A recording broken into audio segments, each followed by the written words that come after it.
Council classes में आप लोगों का एक बार फिर स्वागत है। बीएड और बीटीसी से जुड़ी हुई एक अपडेट सामने आई है। 13 अक्टूबर को जो याचिका लगी हुई थी माननीय उच्चतम न्यायालय में, दो याचिका लगी हुई थी।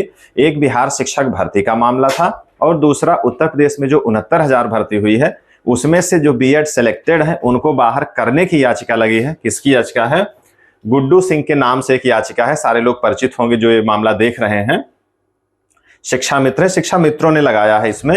इन्होंने, इनका कहना क्या है, सुप्रीम कोर्ट में जो इनकी याचिका है कि इसमें जो 69,000 भर्ती में बीएड वाले शामिल हैं जो इस समय नौकरी कर रहे हैं उनको बाहर कर दिया जाए। क्यों बाहर किया जाए?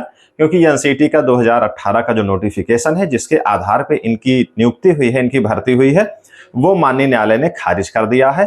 तब इनको बाहर करके कट ऑफ 40-45 करके इसको फिर से शामिल किया जाए, इनको वापस शामिल किया जाए। एक तो ये याचिका है 13 अक्टूबर को लगी थी। एक दूसरी याचिका ये लगी थी बिहार शिक्षक भर्ती में जो मामला चल रहा है जिसमें अब बीएड को बाहर करने की बारी आ रही है। ये शिक्षक भर्ती है गतिमान है, इसमें बाहर करना है। इसमें है क्या कि यहाँ बिहार सरकार और जो बीएड वाले अभ्यर्थी हैं जो भर्ती प्रक्रिया में शामिल हैं वो जो है उनको बाहर करने की स्थिति आई है। अभी बाहर हुए नहीं हैं, स्थिति हो सकती है, तो वो अपनी स्थिति क्लियर करने गए हैं। वही क्लेरिफिकेशन में ये लोग भी गए हैं कि हमारी स्थिति क्लियर हो जाए, क्या कैसे है। जैसे राजस्थान वाले गए थे, ये गए हैं कि क्या स्थिति होती है। इनकी सुनवाई बोपन्ना सर के बेंच में हुई तो उन्होंने मैटर को देखा, समझा। फिर उन्होंने क्या किया कि इसमें अनिरुद्ध बोस वाला जो मामला, जो जज साहब थे उनके वाले में इसको ट्रांसफर कर दिया है। अब ट्रांसफर का देखिए है क्या मामला, फाइनली होता क्या है अभी हम बताते हैं। फाइनली क्या हुआ, तो इसमें जो आधार इनका बना है, इन्होंने कुछ जैसे ही जज साहब ने देखा तो उन्होंने कहा कि इस पे तो मामला डिसाइड हो चुका है। उस बेंच में ये जो अनिरुद्ध बोस जी हैं इनके बेंच में वो डिसाइड हो चुका है, तो इसलिए अब कोई मामला ये बहुत है नहीं। लेकिन जब याचिका को देखे, वो याचिका देखी गई उनके द्वारा, तो जिसमें ग्राउंड नए नए बने हुए थे वो बताया गया वहां पर बिहार सरकार द्वारा, अभ्यर्थियों द्वारा, बिहार के बीएड अभ्यर्थियों द्वारा, कि अब ये जो याचिका है ये वो वाली याचिका नहीं है, ये एक नई याचिका है, फ्रेश याचिका है।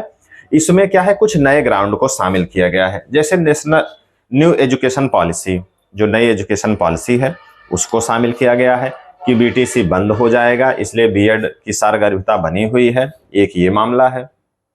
उसके बाद ये बीटीसी का जो कोर्स बंद होगा ये है। तो ये सारी बातें नए तरीके से उस याचिका में शामिल करके बिहार शिक्षक भर्ती वाला जो मामला है वो गए थे, तो उनको लगा कि हाँ कुछ नई बातें हैं इस पे। हालांकि डिसाइड हो गया है, लेकिन फिर भी उन्होंने क्या किया कि इसको उसी बेंच में जो ये अनिरुद्ध बोस जी जिसको सुन रहे थे उसी में इसको उन्होंने ट्रांसफर कर दिया है। और संभवतः ये 16 अक्टूबर को ये फिर से लिस्टेड होगा। अब इसमें मामला एक ये भी है, ये क्लेरिफिकेशन में गए क्या हैं। जैसे कोई भी आदेश आता है तो उसमें दो तरीके की बातें होती हैं, एक प्रोस्पेक्टिव और दूसरा रेट्रोस्पेक्टिव। दो बातें हैं, इसमें साफ साफ है। इसका मतलब क्या है कि रेट्रोस्पेक्टिव का मतलब है कि जिस दिन से वो गाइडलाइन जारी हुई है, जैसे 2018 से गाइडलाइन खारिज हुई है एनसीटी की, तो उस दिन से उस भर्ती में जो भी बातें हुई हैं वो सारी जो है खारिज हो जाएंगे। अर्थात सीधा सा मतलब समझिए कि 2018 से जो भी भर्तियां हुई हैं बीएड को लेकर के वो सब खत्म है, बेकार है, उन अभ्यर्थियों को बाहर कर दिया जाए। एक तो ये हो सकता है। और प्रोस्पेक्टिव का मतलब है कि 11 अगस्त 2023 को जो आदेश आया है उस दिन से या उस दिन के बाद से अब बीएड वाले एलिजिबल नहीं रहेंगे। तो ये भी क्लियर करने ये लोग गए हुए हैं। तो ये दो बातें हैं, ये सारी बातें हैं इसमें जो बिहार शिक्षक भर्ती वाला मामला है।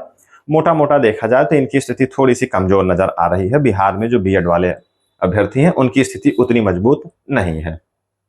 एक ये मामला है। दूसरा मामला जो 69,000 शिक्षक भर्ती वाला मामला है जिसपे गए हैं, तो इसमें हुआ कुछ नहीं। इसमें आप मान के चलिए कि स्थिति 69,000 वालों की एकदम मजबूत है। इतनी तैयारी, इतना सब करने के बाद ही शिक्षा मित्रों की याचिका फुस हो गई। उनको अब भी समय चाहिए, 2 हफ्ते का समय लेकर के वो चले गए हैं। माननीय न्यायालय ने 2 सप्ताह का उनको समय दिया है और यही अनिरुद्ध बोस जी वाली बेंच में इनका फैसला होना है। तो ये सारी बातें रही हैं। एक प्रकार से ये समझे कि 69,000 में बीएड की स्थिति एकदम ठीक है, कोई दिक्कत नहीं है। यहाँ पर बिहार में थोड़ी सी स्थिति कुछ कमजोर नजर आ रही है। बाकी जो सारी बातें हैं 16 अक्टूबर को जब ये केस लिस्टेड होगा उस समय होगा, या उसके बाद जब ये 69,000 भर्ती में 2 सप्ताह बाद जब वो लिस्टेड होगा, जो कुछ याचिका में सुना जाएगा वो सारी बातें होंगी। आज तक 13 अक्टूबर को जो सुनवाई हुई है उसमें यही कुछ हाल फिलहाल रहा। इसमें कोई स्पष्ट निर्णय कुछ नहीं निकला है। अगर कहीं कुछ चल रहा हो र्यूमर तो वो सब बेकार है।